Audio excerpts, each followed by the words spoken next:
Good morning, everyone. There are stories that are written in books. There are stories that your grandmother tells you. You have stories kept aside that you will tell your kids too. But the stories that no one else other than you yourself know about are the tales about your struggle. How you thrived, or rather still thrive, to challenge your limits every day. How you kept looking at the sky long enough that you grew your own wings. These are the stories that inspire. Good greetings to our esteemed guests, respected teachers, and all the students who are sitting on the edge of their seats for this very first Excelsior. I, Arya Shinde, And myself, Amok Kelkar, are going to introduce you to a new world full of opportunities and bring to you such inspiring stories from these magnificent personalities which will shed light on your paths towards your goals. today's event wouldn't have been possible without a few people. So I would like to introduce the dignitaries of today's event. First, we have Dr. Atul Kulkarni, sir, Dean of Industry Relations. Then Mrs. K.H. Vanzare, ma'am, Entrepreneurship Development Cell Head at VIIT. And last but not the least, Professor Dr. R.S. Acharya, Chief Mentor of Entrepreneurship Development Cell, VIIT. I would request Dr. Atul Kulkarni, sir, Dean of Industry Relations, to share some words of enlightenment.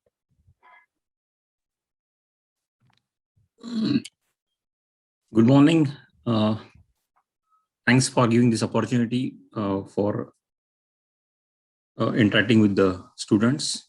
First of all, honorable dignitaries, Dr. Acharya, Dr. Vanzale, and my dear students. It's my privilege to speak in front of you about the institute as well as the initiative, very good initiative, very well initiatives taken by Entrepreneurship Development Cell. I just wanted to know, my voice is audible? Yes, sir. Yes. I think if you look at the situation as our honorable Prime Minister has initiated that Atmanirbhar Bharat, and where he has invited all the industries, academicians, different institutes, universities to come forward and take a very good initiative in this case. And as a part of this one, our EDC cell is acting in this particular domain in a very well way. As all of you know that institute runs 5 different courses, 6 different courses. Recently, we have started with artificial intelligence and data science. And we want not only the students should be a job seeker, they should start their own visionary business or industry in future. And our intention is that along with the job seeker, means we are trying to do in such a way that 50% students will look after a job and 50% students should look after their starting their own initiative. And this initiative, how to start, what should be the idea, what should be the innovative things, the students should be trained from first year, second year onwards. And I think this Entrepreneurship Development Cell has taken very good initiatives, and I'm very well familiar with all the activities, and the flagship activities, Vishwapreneur, and many more. And with the help of this Excelsiors, the very good initiative which the EDC cell has taken, I wish all the best for the endeavor. Most important thing for all of us, or for all students and all the participants, is that please do take care of yourself, because right now the situation is very tough.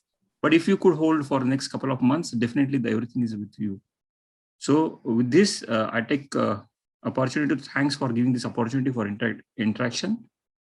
Thank you so much. Thank you, Kulkarni sir, for your enlightening words. Now, I'm excited for what Mrs. K.H. Vanzare, madam, Entrepreneurship Development Cell Head, VIIT, has got to say for us. Ma'am, it would be our honor to hear some encouraging words from you.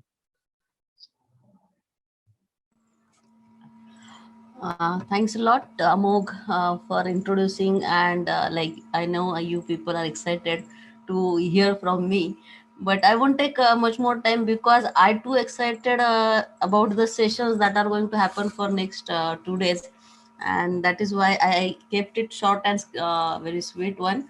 And first of all, good morning, the dignitaries and my dear students. from VIIT and other colleges, other institutions.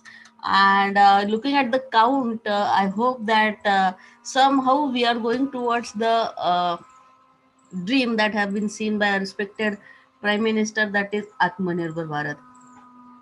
More than 100 students, if they are joining for such kind of event, then definitely if we take at least, I'll let's take it on a positive note, that at least 50% of you have turns to be the entrepreneurs, then definitely it's a good sign for India, that the economy will get boost in spite of this pandemic situation.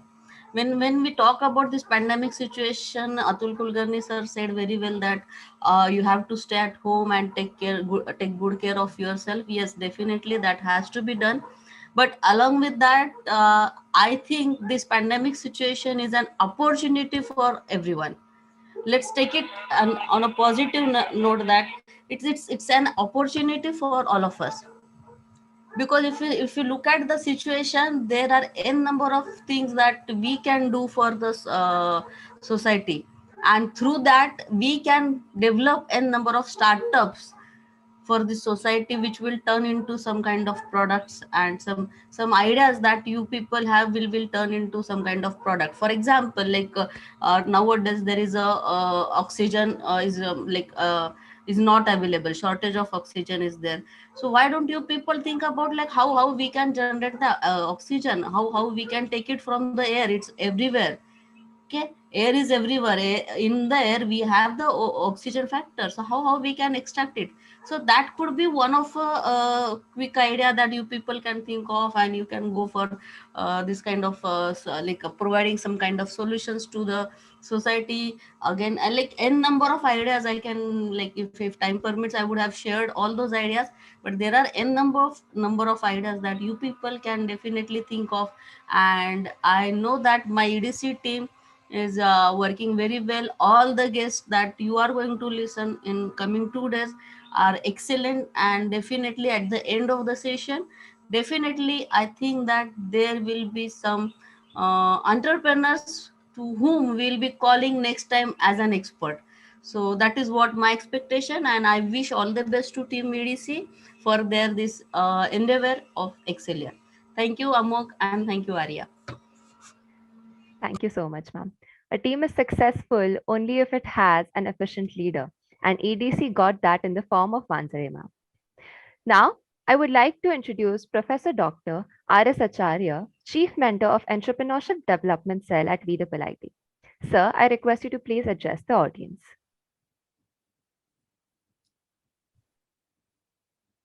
Hello, am I audible? Yes, sir. Okay. A very good morning to all. Dean Industry Relations, VIIT, Professor Dr. Atul Kulkarni sir, EDC Head, Dr. Vansare Madam, Arya, Amok, EDC President Kaushik and his team. On behalf of Entrepreneurship Development Cell of VIIT, I welcome all the participants of Excelsior 21. I thank you all for gracing the occasion and being with us today. We started EDC in VIIT in 2008 with the objective of development and mentoring the spirit of entrepreneurship among the students as a professional engineer. We started with 10 members in 2008, and today we have around 600 members registered with us. Students usually join the cell in the first year and chalk out their plan in 4 stages. In the first year, they should gather as much information as they can and document the same. In the second year, they should work seriously upon this gathered information and shortlist their specific areas of interest. In the third year, they are asked to prepare their plan or project on the area of their interest. And finally, in the fourth year, they should make a report and submit their plans. Thus, fresh out of college, the student is ready to enter in the demanding world of the competition. Over the years, the cell has grown exponentially. And in recognition of these efforts, the cell was awarded a funding of rupees 7.33 lakhs grant in airs from AICTE Government of India. I can proudly proclaim that currently we are the strongest e-cell in Pune with a fully equipped ready-to-use incubation center where the student can actually start working on their project, along with the backing of strong alumni. The Cell organizes various events and activities to help members understand the true meaning of entrepreneurship. Along with these last 8 years, the Cell organizes Vishwapreneur, the flagship event where we invite world-class entrepreneurs and business leaders to share their experiences and lessons. It is one of the largest pan-India international entrepreneurship summit, which had a total attendance of more than 2,500 students from across the country in the previous edition before pandemic. The members also participates in the Unnat Bharat Abhiyan, which was that is particularly under program HRD Ministry of Government under the leadership of IIT Delhi, where the students interact with the rural population to understand problems that plug the roots of our society and brainstorm to find solutions, thus helping change our society for the better. The entrepreneurship sale is not just a sale for the name, but the sale members have actually co-founded and incubated more than 15 startups in various domains. To give examples, we have a member who have co-founded a startup which delivers pure and unadulterated milk and milk products. Even during the COVID-19 pandemic, the sale members found an opportunity to help people with their ideas, and their work gave birth to Mushak Online, a startup home delivery Ganesh idols. This is possible due to strong support by our chairman, Mr. Bharat Agarwal, director, Dr. Deshpande sir, Dr. Vanjale madam and her team, and tremendous that is efforts from our EDC members. What we need today is a paradigm shift in the thought process, a radical and broad-minded approach, the courage to take risk and to make India the center of innovation. Being the young generation of this nation, you have the ability to take risk, to set up new ventures. Let us the job creators, not job seekers. I'm sure that during the course of these 2 days, you will experience this chance in your thought process, a change in your thought process, and will leave Excelsior 21, enlightened and motivated to embark upon the career path of your choice.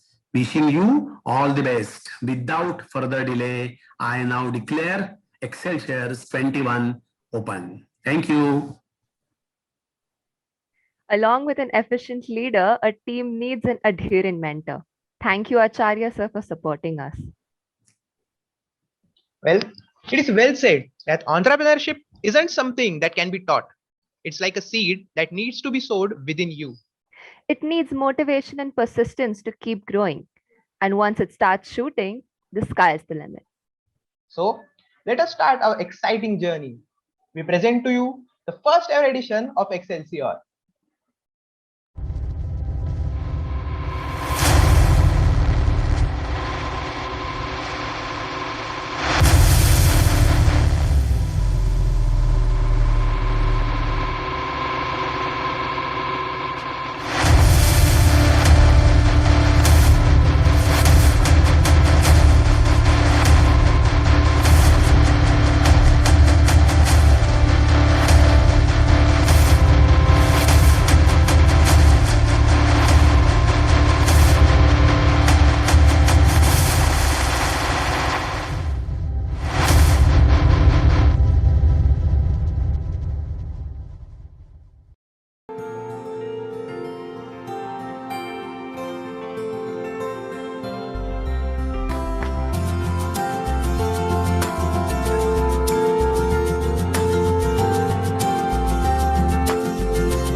बादलों से छुपती नहीं, सूरज की है जो रोशनी, चाहत की जो ये प्यास है, बूंदों से भी मिटती नहीं। कुछ ख्वाब है, कुछ मंजिलें, कुछ ख्वाहिशें भी है तेरी, कुछ आफतें, कुछ मुश्किलें, अब जो भी हो रुकना नहीं। कुछ ख्वाब है, कुछ कुछ मंजिलें कुछ ख्वाहिशें भी हैं तेरी, कुछ आफतें कुछ मुश्किलें, अब जो भी हो परवाह नहीं कर।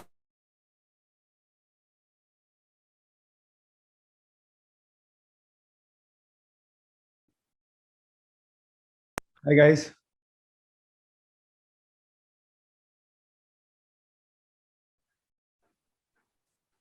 Hi, sir. Hello, hi sir. Good morning. Good morning, sir. Victory is won not in miles but in inches. Win a little now, hold your ground, and later win a little more. A hearty and a cheerful morning to all. I, Puruja Deshmukh, And I, Yashwardhan Kanchan, extend a warm welcome to all outstanding invited guests, dignified management, dedicated faculty members, and all the enthusiastic ardent students. let's first acknowledge the presence of our first distinguished guest. We feel privileged to have with us Mr. Arjun Vaidya, ex-CEO at Dr. Vaidya's New Age Ayurveda. Arjun Vaidya is a sixth generation Vaidya who has inherited the family's 100 India FDA approved medical formulations. After graduating from Brown University in 2009 and working at LVMH private equity arm, Mr. Vaidya decided to start an Ayurvedic healthcare company that would combine the family's traditions with cool branding, easy-to-use products, and online retail channels. In 2013, he moved back to India and joined a consumer sector focused growth private equity fund called L Capital Asia. There, he spent time understanding and investing in the Indian consumer story. He was also fortunate to see the advent of e-commerce in India closely. The company also offers free Ayurvedic doctoral consultation to all customers. In the past year, Mr. Vaidya brought to market 38 new products. Through his journey, he was the first Ayurvedic entrepreneur to be featured in the Forbes 30 Under 30 Asia list and Business World 40 Under 40 list. Dr. Vaidya also won Youth SMB of the Year from Amazon and the Retail Startup Award from the Retailers Association of India.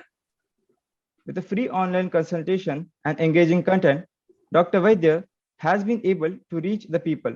Through this, he has proved that the price of success is hard work, dedication to job at hand, and determination that whether we win or lose, we have applied the best of ourselves to the task at hand.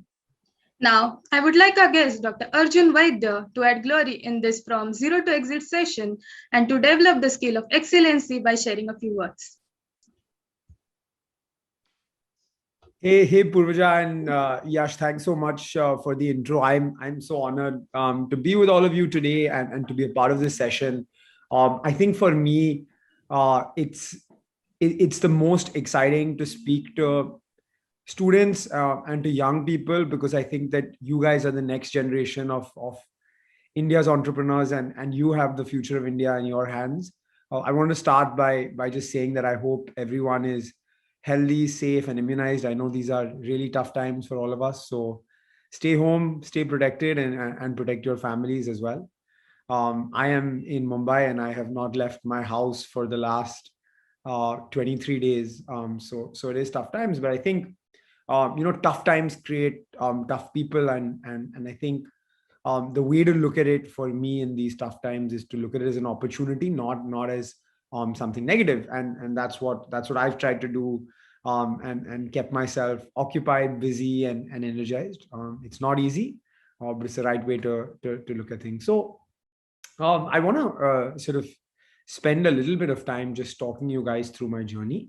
Then I'd love to open to questions and hear from you as well, because I don't think this is a one-way conversation, it's a dialogue.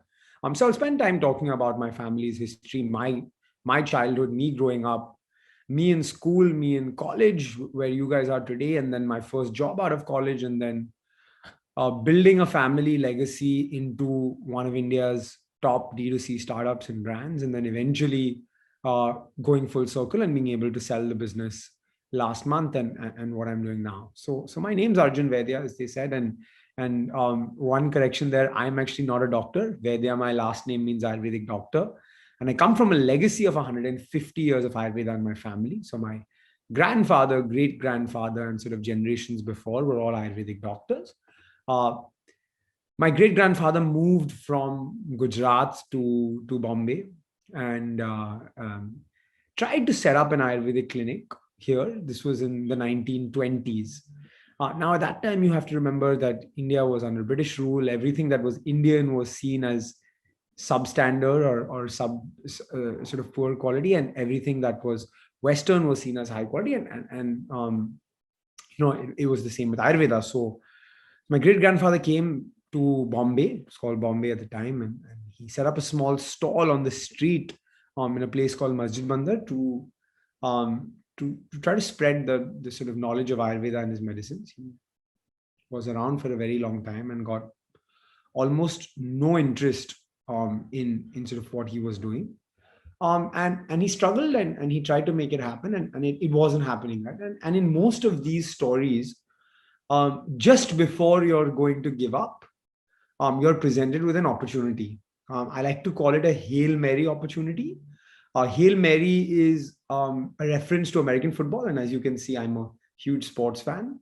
So Hail Mary basically in American football is the situation when you're left with a few seconds on the clock, and you just throw the ball towards the end zone and hope that you're able to score. Similarly, in football, if any of you guys are football fans, you're down 1 goal or you're tied and it's the last minute of the game, and the defender just boots the ball into the box and hopes that someone heads it on into the goal, right? So there's that kind of situation for him. There was a famous influential lady in Masjid Bandar, which is the area that he had set up, and he was living and set up his small shop. It was not a shop; it was actually just sort of like a hawker establishment on the street. And this lady was very ill and had been suffering for a while, and nobody could cure her, right? And so he was presented with an opportunity where everyone had given up on her. He was pretty confident of his abilities and confident of Ayurveda, but he knew that if he messed this one up, he'd have to go back home to Gujarat, right? But he thought to himself, like, I'm anyways going back home. I'm confident in my abilities. Let me give this one a shot, right? And so he started to heal her. And for 3-4 days, spent all his time with her, healed her, till eventually she was fine. And this lady was so thankful to my great-grandfather that she eventually gifted him a small office space on the first floor of a building in Masjid Bandar. And this became the Dr. Vaidya's clinic as such, right? So my great-grandfather started there. My grandfather went to medical school, graduated in 1957. And then, as was customary at the time, he joined his father's medical practice. In 71, my great-grandfather retired. My dada took on his practice. Over the next few years, my grandfather sort of grew in prominence as an Ayurvedic doctor. There was no brand, there was no business. But he grew in prominence. In the 80s and 90s, my dada used to see about 300 to 350 patients a day in his clinic.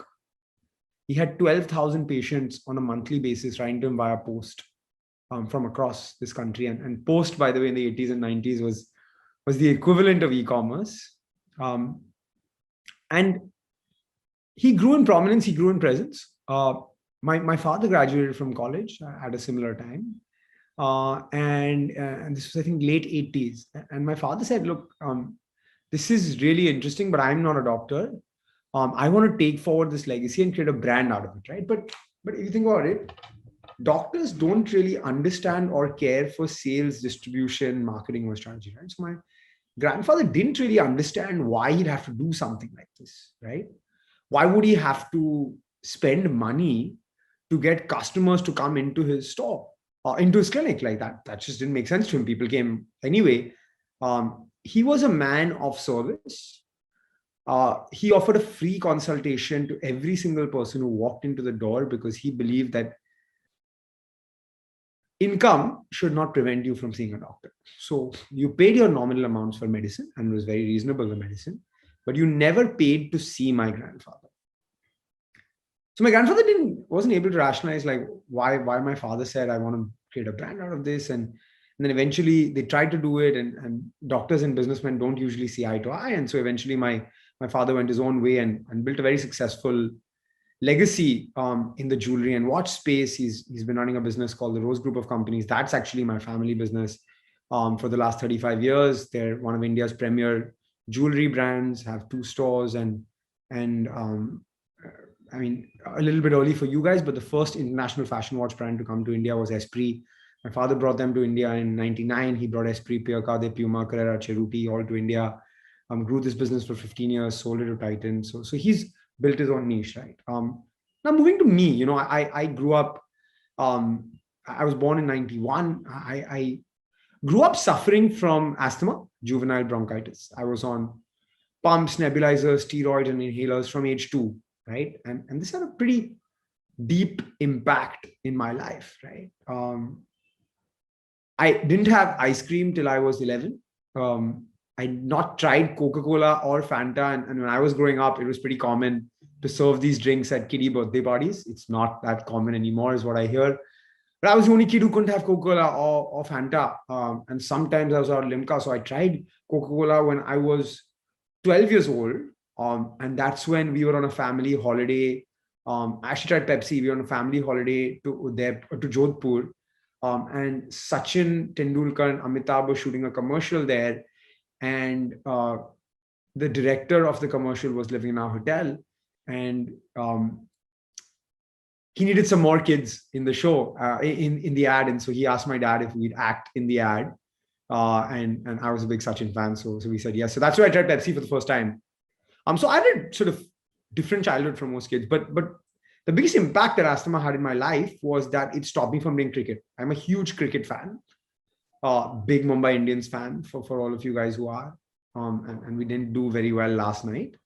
But I went to start playing cricket at a coaching academy in Bombay at age 5. And by age 7, my grandfather pulled me out of the cricket academy because I had asthma and there was too much dust on the cricket field, right? And I didn't play cricket for all my childhood. All the other kids were playing cricket, but asthma stopped me from playing cricket. And that was really sort of had an impact on my life. I was the only kid who was playing golf and squash at age 7 and 8 because I couldn't play cricket. I had to play sports where I wouldn't really be around dust. And I didn't like that at all. I felt like asthma was limiting me in my life. And so I got on treatment with my grandfather. He worked on me for about 12 or 13 years. By age 15, I was eventually, after I did my ICSE, I was cured of asthma and I was fine. And that was a big moment in my life. And the big moment for me was in the 11th grade in my IB school, in the Ambani school, I became the cricket captain, right? Not because I was the best player, because I was the most regular to go to practice. But to me, that was really like an important moment, right? Because Ayurveda had allowed me to trump over my asthma and allowed me to do what I was super passionate about, which was cricket, right? And so other than family legacy, Ayurveda started meaning a lot more to me because it gave me something which I didn't have already, right? It gave me the ability to play cricket. I was fortunate in 2009 to get into Brown University, and I went there for my undergrad. So I went when I was 17 and a half years old to Brown. Now, while I was there, right, I saw something really innovative and unique happening in the US. I mean, I would say that Brown was the best 4 years of my life. I made the best friends. I studied economics and international relations. I graduated with honors, but that's not what really defined my experience at Brown. I learned two things that really sort of got me excited there. The first thing is I saw the natural and organic products revolution live while I was in the US. I saw customers paying more for products which were natural and organic. And to me, that seemed really exciting. Like the perceived value of those products was higher. The second thing I saw was that yoga had been completely repackaged, right? So there were yoga mats, yoga pants, yoga gyms, yoga apparel, brands like Lululemon. All of this had created a multi-billion-dollar industry in the US. And I thought to myself, that's insane. That's crazy, right? Like they took what we had, which was our legacy and our products, and repackaged and rebranded for modern consumers and created something which was huge, right? And to me, it didn't seem fair. Like, why should they take what's ours, repackage and rebrand to appeal to modern consumers and gain all the value out of it, right? So there was a problem for me that my Dutch friend Josephine was teaching yoga to all of us at Brown. Why aren't we doing it? Why aren't we proud of our heritage? Why aren't we taking it forward, right? And you can see, by the way, I'm super patriotic. I wear this band with the Indian flag on my hand every day. So this didn't seem right to me, right? I graduated from Brown in 2009 and I moved back to India. I worked at a private equity fund that invested in growth stage consumer sector focused businesses called L Capital Asia. Some of you may have heard of the Louis Vuitton Moet Hennessy Group. It's the largest luxury retail group in the world. They own brands like Louis Vuitton, Christian Dior, Moet Hennessy, Tag Heuer, and Dolce & Gabbana, Veuve Clicquot. So it's a group with more than 40 brands, Thomas Pink, etc. And they've created a fund to invest in non-luxury aspirational consumer businesses where they could then sort of leverage their group's knowledge and resources to grow these businesses further. So I joined this fund and I got the opportunity to work on the Indian consumer sector, right? And I saw a fundamental change in consumers in India. In 2000s, in the early 2000s, in the late 90s, when I was growing up, I grew up in an India which was obsessed with imported products, right? If it was Indian, it was substandard. And if it was Western or global, it was high quality. And so when I was 11, I remember my grandmother gifting me a Japanese electronic sharpener for my birthday from a store which only sold imported products because imported mal was better, right? Imported goods were better. If it was Indian, it was like substandard, right? So I came back to India, which was different. I came back to an India which was proud of our heritage, happy to consume quintessentially Indian brands. And that to me was a big change, right? At the fund that I worked at, we were investors in some of the most iconic brands in India. So we were investors in a company called Fab India, which all of you know, which I think is a brand which is really taking what's Indian and has an opportunity to take it to the world. We were investors in a cinema chain called PVR Cinemas. We were investors in a brand called Genesis Luxury, which brought brands like Jimmy Choo, Bottega, Paul Smith, Canali, Thomas Pink, all of these, Villeroy & Boch, to me, all of these brands to India. And so I saw big change in Indian consumption, right? And that was really exciting to me. Second thing I saw was e-commerce. So I was the youngest person working at the fund. I was 21, 22 years old at that time. And they said, hey, this e-commerce thing seems interesting. Start with a 6-month project and assess the space. And we've had a lot of people, show us opportunities. And this is a global fund. So you have to remember that they had offices in Europe, they had offices in China, they had offices in the US. And so they had seen really cool opportunities like ASOS and Gilt Group in Europe. They had seen businesses like VIP Shop and the Tencent portfolio in China. They had missed those opportunities as a fund. So they said, look, there is something interesting happening in India. Why don't you take on this project, right? And so when I started work on my first week at the office, I was given a project to work on a really interesting apparel and fashion retail company through the e-commerce space. And when we started off, right, at L Capital, we were sort of questioning whether Indians would be comfortable to consume apparel and buy clothes online without touching and feeling and without trying, right? Like for us, that's the question of mind. Remember that this is 2013. Now the company was Myntra, right? And so you have to think about the world at that time and how the world has grown today. So I think I was really fortunate to be able to see the early days of e-commerce in India, see Amazon come to India, Amazon grow in India, see Myntra grow. I got to spend time with businesses like Pepperfry, Zivame, and Bluestone, and all of these businesses. And I really got to see the sort of early days of e-commerce, of discounting, of customer acquisition, of GMV, of all of these things. And I saw something really special happening in India. I mean, 2013-14 was very different from what we're living in today. But that to me seemed really, really exciting, right?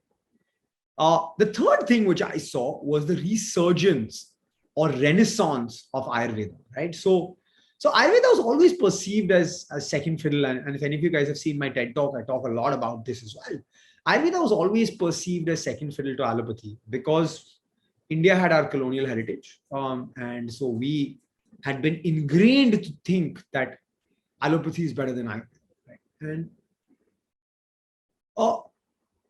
that was changing in 2013-14, right? So government changed in 2014, Ministry of Ayush was created. There was a whole resurgence with Patanjali of all of these customers saying, I want to consume Ayurvedic products. I want to know more, right? So I think that there was this whole resurgence, renaissance, and to me, it started seeming super exciting and interesting, right? Unfortunately, my grandfather passed away in this time period, right? And so I had made him a promise at some point while we were growing up that I would take forward his legacy, right? I was the grandkid who transcribed his formulations from the scriptures and the family books to the computer. I spent a lot of time with him on weekends and learn from him and obviously learn about Ayurveda, but also learn about hard work, about discipline, about how he lived his life, right? And so he had made me make him a promise that I would do something with the legacy. Funny story, he also paid for my first year of education at Brown because I promised him I'd study biochemistry and biotechnology. I didn't end up studying any of that. I studied economics and international relations, and he told me, if you're not studying biology, I'm not going to pay for your education. So he paid for the first year, and then he told my dad, you're going to pay for the rest. So anyway, right, we came, I saw this opportunity with Ayurveda. I saw this renaissance. I saw this resurgence, but I also saw a gap. Right? I said that, look, like people like Yash, people like Om, people like Sudhanshu, all of these modern consumers don't have the touch and feel or the connect with Ayurveda like our parents and grandparents have, right? So if you ask my Dadi, she will tell you that Bringraj is a component of Ayurvedic hair oil. She will tell you that Amla is an antioxidant. She will tell you that Giloy is an immunity booster. She will tell you what Chavanprash contains. But we don't know that, right? And so there's a fundamental disconnect between modern consumers and Ayurveda. Now, while that seemed like a problem, to me, it also seemed like an opportunity.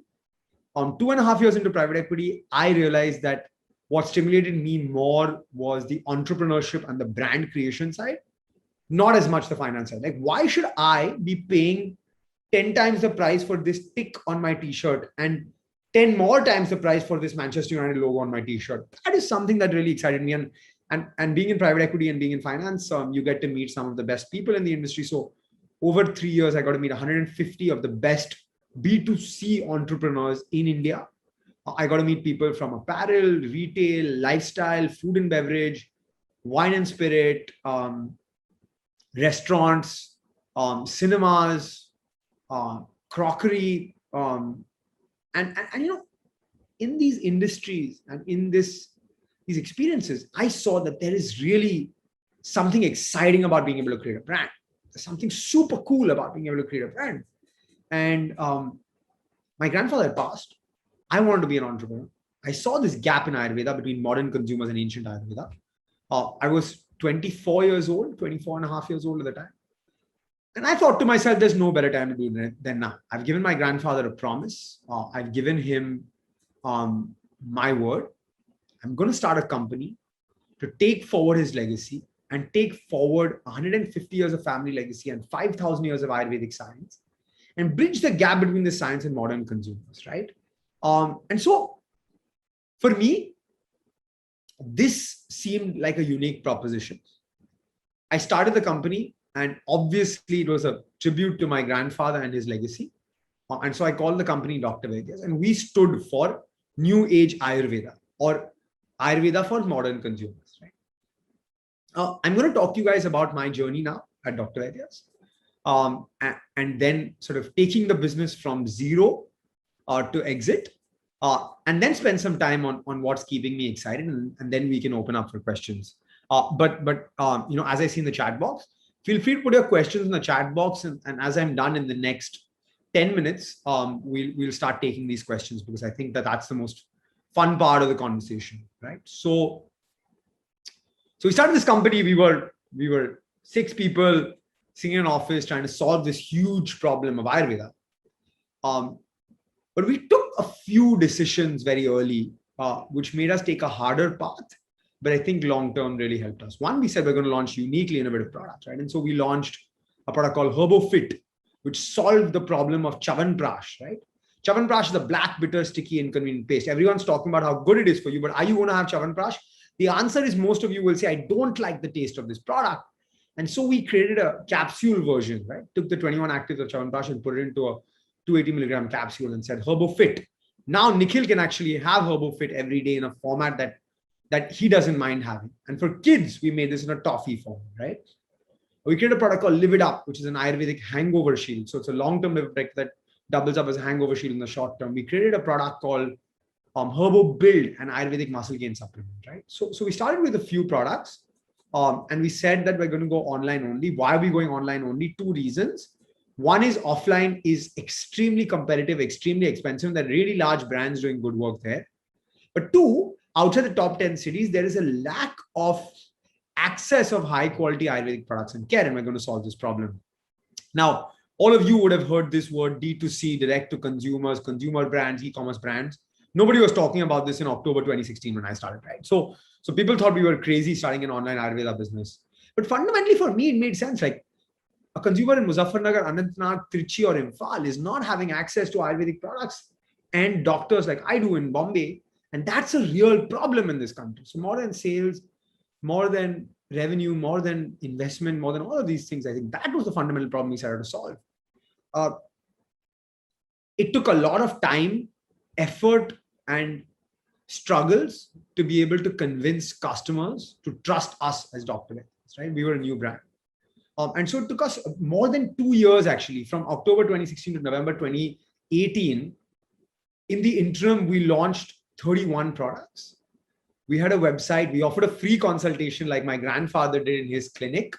Sort of took this part of what he left behind to the digital ecosystem. But it took us more than 2 years to be able to establish product market fit. And when I say product market fit, I mean understanding our customer, understanding what they want, building an experience for them on our website with a consultation that meant something to them, and taking the business to a scale which started making sense then, right? So we took the business to 50 orders a day.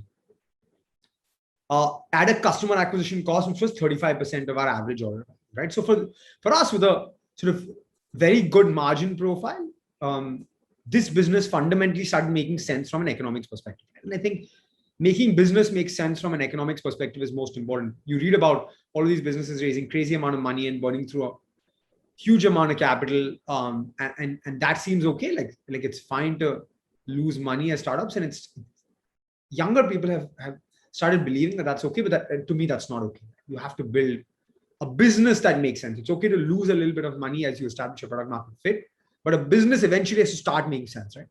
And so for us in November 2018, it made sense. I'm going to talk to you guys the best decision that I took at Dr. Vaidya's as well, right? So in the first year that I was building it alone, I realized that it's really difficult to build this business alone. There is production, procurement, running a factory, sales, distribution, marketing, logistics, operations, accounts, finance, strategy, legal, HR, IT, all of these functions in a consumer products business. I'm a 24-and-a-half-year-old, well, I won't say kid, but 25-year-old young adult trying to start this business. And I was a 5 on 10 at every single thing I was doing. I was not great at anything. I was getting an email from one team, not responding to it, telling them to do it. 1 week later, getting to it, realizing nothing was done. And I was just not executing at the level that I should be. And I realized this. And I realized I'm not going to be able to do it alone. So I had to bring someone on board who felt the same way as me and was as motivated as me.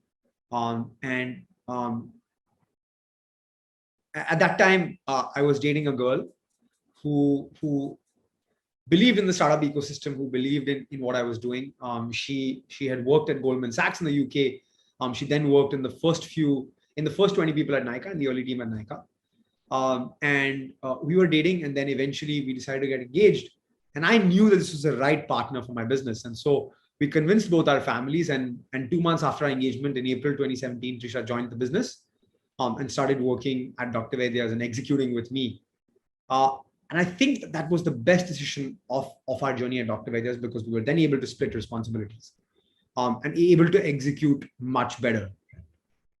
Second best decision I took was, young, restless, and thinking that the world's my oyster, I decided to try offline. 3 months, we sold 10 lakhs worth of product to distributors in Bombay. We're very excited. 3 months, we had 22 sales boys in the team. And 3 months later, 9 lakhs worth of goods came back to me because we hadn't done enough marketing, we hadn't done enough ATL, we hadn't set up a right team, and we just weren't ready, right? Now, I could have said, I'm going to keep trying, I'm going to keep burning. But at that time, I said that this is just not for me. I don't understand, I don't know it, I don't have the resource to do it. And there's enough people doing it. I'm not going to do it. So I cut the cord there and I said, Dr. Vaidya's is going to be an online first digital brand. That's what keeps us different. That's what our moat is. That's what our defensibility is. That's how we are unique and differentiated as a brand. Right? And that's what allowed us to do one thing right. I speak to so many young entrepreneurs now who say, I'm doing offline, I'm doing online, I'm doing Amazon, I'm doing Flipkart, I'm doing exports, I'm doing B2B, I'm doing all of these things. But what are you doing, right? What's your core? Right? And when Trisha came on board, we decided our core is our website. We are going to build the biggest website in the country now. Right? From November 2018, when we reached 50 orders a day, we said, this is hyper scalable. We can really scale this business. And so we put our heads down and we said, we're going to build our website and it's going to become India's largest Ayurveda website. Right? We worked really hard. We built this website from 50 to 5,000 orders a day. We launched another 40 products across 2 large categories: illness, which was chronic ailment focused like diabetes, arthritis, asthma, intestinal ailments, kidney ailments, and wellness, which was more lifestyle focused like immunity, energy, sexual wellness, hangover, weight management, cough, cold, hair, skin, etc. We built a website which did 5,000 orders a day. We fulfilled orders to more than 1.5 million customers across this country. We became India's largest Ayurveda brand online. We became a top-rated brand on Amazon and Flipkart. We were one of the top Ayurveda brands on those platforms. We reached 16,500 pin codes in this country. And so without an offline presence, actually did much more access and reached much more people than we could ever do in 4 years in offline. And that's the real power of online business. Right? We're able to reach more than 500 cities. We scaled the team from 6 people to 150 plus people. We were able to partner with one of India's largest groups. RP Sanjeev Goenka Group invested in our business in June 2019. They're a more than multi-billion-dollar conglomerate, and they believed in what we were doing as a startup. And through this, we were able to create genuine value by offering free consultations and high-quality products to customers across India. We fulfilled orders in the most remote parts of this country. In Zero Valley in Arunachal Pradesh, we had 10 orders a week. That's, to me, mind-boggling, right? In the process, we got featured and recognized by some of the sort of largest organizations. So we were on the Forbes 30 under 30 list, Business World 40 under 40 list. We featured as a retail start of the year by Retail Association of India. When Jeff Bezos came to India for Amazon Sambhav last year, the first time, he actually awarded us the Youth SMB of the Year. So we were recognized by a lot of people. And most importantly, we were able to create an Ayurvedic brand that solved this problem of access. It helped all of you understand what Ayurvedic products meant and buy them the touch of your fingertips. And that's the real sort of success of Dr. Vaidya's. If I were to give you some advice before I end to what I'm doing now, I would say 3 things that really, really helped me through my journey. One is picking a space that was really exciting. And I was lucky to be in the intersection of Ayurveda, which was a really hot, exciting industry, and e-commerce, which was really buzzing and booming, right? And just to tell you guys why e-commerce will be very exciting, and I'm very passionate about it as well. Organized retail in India is at 17%. E-commerce is only 4% of retail in India. We've gone through this time called COVID, where my mother did her first transaction on Google Pay, and now only pays digitally. My father did his first transaction on Amazon and now goes on his Instagram feed and clicks on ads and buys products. So we're going through a revolution in consumption, and hundreds of thousands of customers who never consumed online are consuming online. We've had more than 1,000 D2C brands launched in India over the last 5 years. In this 5 years, Godrej, Imami, Britannia, Dabur, and Johnson & Johnson launched only 9 brands. So while 1,000 D2C brands were launched, these guys only launched 9 brands. So there's a real opportunity, and we were lucky to be at the right intersection of growth and opportunity with e-commerce and Ayurveda. Second, what really worked for me is having mentors, right? So being true to myself, but also having people that I trusted, whether it was my father, my ex-boss at El Capital, Amrish Murthy from Pepperfry. These were people who were sounding boards to me. These were people who sort of I really trusted and who helped me through my journey, and whose experience I could gain from, right? And the last and most important thing is you can't do it alone, right? So all entrepreneurs, all young people think that they're the best at what they do, but being able to say that, hey, I don't know this, right? And there's someone better, or I need to build a strong core group of people to be able to take this from 0 to 100. That's what I learned. And that's what we were able to do. We were able to create a company with a really strong culture.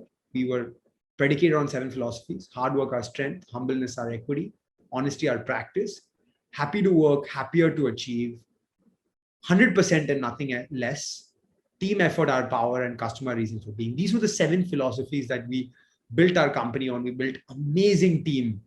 And this amazing team came to work even in the worst, most difficult times in COVID, because as an Ayurveda company, we had a responsibility to stay open and fulfill orders. I think that's my advice to all of you budding entrepreneurs. Fortunately, last month, we were one of the few startups to be able to have an exit outcome. So last month, RP Sanjeev Goenka Group actually bought out or acquired the entire business. So we sold the business to them. That's a monumental moment for the D2C space, because we're one of 3 D2C or challenger brand or new age brand exits in India.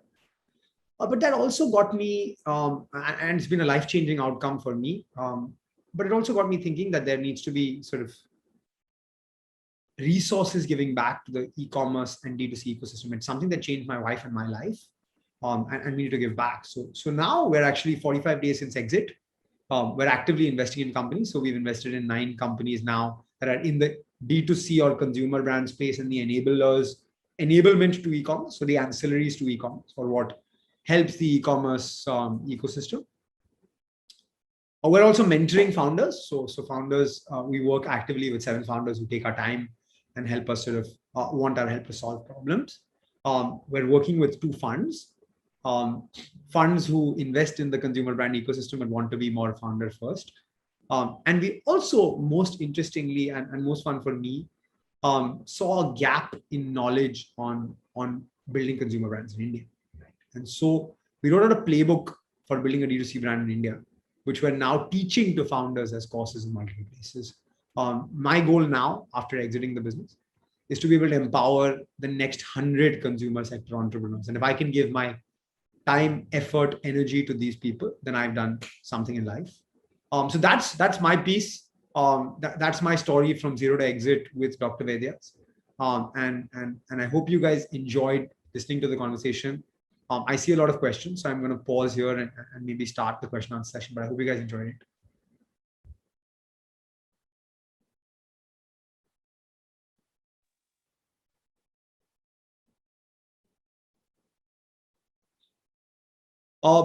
So guys, should I start taking the questions? Yes, sir, sure. Or are you guys Yes, going to sir. take the questions? How do you want to do Okay. this? Okay, sir. We'll ask. I'll take the questions. It's fine. Okay, sir. That's cool. So I see a question. The first question I see is from Karnavat, Neeraj. I think it's Neeraj Karnavat. How do you change the perception of Ayurveda of being non-scientific? So I think that it's a very interesting question. And for me, you're right in saying that Ayurveda had this wrong perception. So I think over the last 5 years, as an industry, we spent a lot of time trying to improve this, right? The Ministry of Ayush has created a lot of knowledge. The brands like us are putting a lot of knowledge out there. So I think forget the non-scientific part. There's a different paradigm. This is what I try to explain to people. Think about a village which has a stream of water going through it, right? In the summer, because of the heat, the stream is dry, right? And so villagers can cross the stream and go from one side of the village to the other. In the monsoon, the rain fills the stream. Now there's two ways to cross this stream, right? You can either create a raft service and put the villagers on the raft and be able to get them across the stream, or you can teach them how to swim so that they can cross the stream themselves. And that's the difference between Ayurveda and allopathy. Ayurveda and allopathy can actually coexist. When you have a fever, you can have an allopathic medicine to be able to bring down the fever. But in the long term, to build your immunity and not get the fever again, that's where you use Ayurveda. So it's two different paradigms. And for me, actually, Ayurveda is not non-scientific. There are enough clinical trials and studies for Ayurvedic ingredients. You're seeing the Ministry of Health come out and say, have ashwagandha, have chyawanprash, have kadha to be able to help you fight or be able to help you prevent COVID-19. There's enough scientific work. It's just being able to communicate in the right manner. And I am a genuine believer that Ayurveda and allopathy can work together synergistically. Right? So that's my answer to Neeraj's question. I'm then moving to Shukashin Jayakumar. Shukashin says, good morning, sir. What was the most enthralling encounter in your journey? Okay, really interesting one. Look, I think that there have been many enthralling moments in my journey. I'm going to talk about 3 of these moments, right? The first moment for me came when Jeff Bezos gave us the award at Amazon Sambhav in January 2020. It was in Delhi. I came back to Bombay the day after I got the award. And I showed it to my grandmother. And she said that wherever your grandfather is, he's going to be really proud of what you've done with his legacy. To me, that was more meaningful than anything I ever got. So that was number 1. Number 2 was during the pandemic, when we were open in April and May last year, and I was in the warehouse fulfilling orders. We would have customers come to our warehouse and actually buy medicine from there. And I had someone who came to buy medicine. I would go myself to give the medicine to these people. And so we had this person and he had asked for some acidity medicine. And so I gave him the medicine and asked him for his number because we have a system where we log each customer by their number. And he was a new customer. So I said, oh, you're a new customer. You've come all the way and risking your life in this pandemic. Why, like, what made you come here? And he said, look, I'm actually a doctor. And one of my patients lives in New Bombay, which is an hour and a half drive from where our warehouse was. But she said that this is the only medicine that she trusts. And she requested me to come and get this medicine from Dr. Vaidya's because she believes only in Dr. Vaidya's. And we had this doctor come and risk his life and come to our warehouse and get the medicine. I think that was the second moment for me, which really meant a lot to me, that we're doing so much for so many people. It's more than revenue, it's more than investments, more than finance, it's much more than this. And the third thing for me was my last day at the Dr. Vaidya's office was December 27th. That was the last day I was officially going to the office, and I was saying goodbye to my team. And then I was going to hand over the business for 2 months remotely and then eventually exit on March 8th. On that day, we had our entire team, as Trisha and I got out of the elevator, stand with flowers and messages for us. We had our team make a video. We had all of these people talk to us about how Dr. Vaidya's has touched their life, changed their life, and how we've had an impact on their life. And to me, that was a fitting end to a journey. It's like a batsman sort of scoring 60, 70 runs. And I never said I scored 100 because I think that we could have done much better. But a batsman scoring 70, 80 runs on a really difficult pitch in a cricket, in a test match, and walking back into the dressing room and their team clapping for them. I think for us, it felt like that. So I think these are 3 really sort of important moments for us. And yeah, the most enthralling encounters, I would say, is part of our journey. I'm going to move to the next question from Rishikesh Sonavane. Rishikesh says, can you describe your typical day? We listen on various platforms about being an entrepreneur means you like work 24/7. So is it thinking about business all the time, or do you work for a fixed number of hours a day? Hey, great question, Rishikesh. I worked for 24 hours a day, not 24 hours a day, but well, 16 hours a day or 14 hours a day for a large part of my journey at Dr. Vaidya's. That's because I was young. That's because I knew no better. My journey at Dr. Vaidya's was, well, any startup, right? It's about firefighting. It's about solving problems, but you have to give yourself that time at the end of the day to think strategically and think of big picture. And so I would try to do that at the end of the day. Building a startup is hard work. It's about fighting fires, but seeing a bigger picture through those fires. But now that I can reflect on my journey and now that I'm done with my journey, I think that there is value in working smart rather than working hard. You can work 12 hours a day or 10 hours a day and work smarter than someone working 16 hours a day. I'll be very honest, I've not been able to do that yet. And I wouldn't say my life is as stressful as it was building Dr. Vaidya's. So I'm probably going to give that a try in my next time. I think that's the last question. We're running out of time.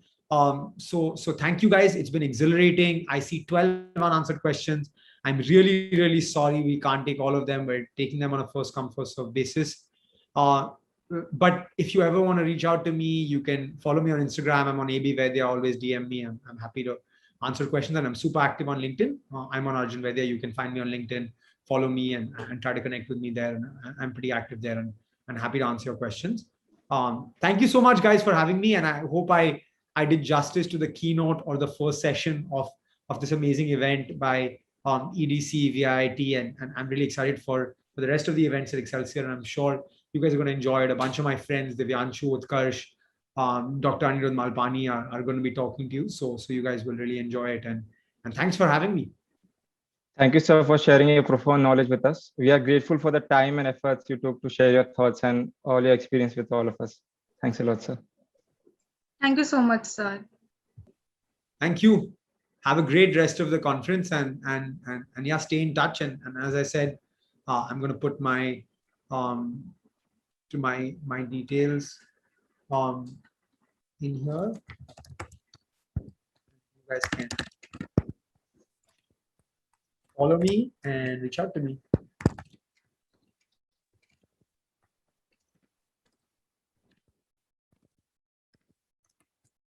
All right. I've put my my handles in the chat box. I'm sorry I couldn't answer those questions. If there's something burning, just reach out to me directly and I'm happy to chat. Take care, guys. Stay safe, stay healthy, and stay immunized. Thank you, sir.